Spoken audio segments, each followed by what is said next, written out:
Hello friends, ఈ పక్షి చూసారా ఎంత క్యూట్గా ఉందో. ఇది ద్రాక్ష పళ్ళు పాదు మీద ఉందండి. సో చాలా క్యూట్గా ఉంది కదా. బట్ ఇలాంటి వీడియోస్ తీసేటప్పుడు జాగ్రత్త. ఇప్పుడైతే నా సాంగ్ వినండి.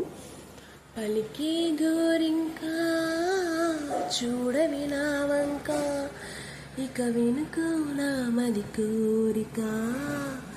పలికే గోరింకా చూడవి నా వంక, ఇక వెనుకో నా మది కోరిక.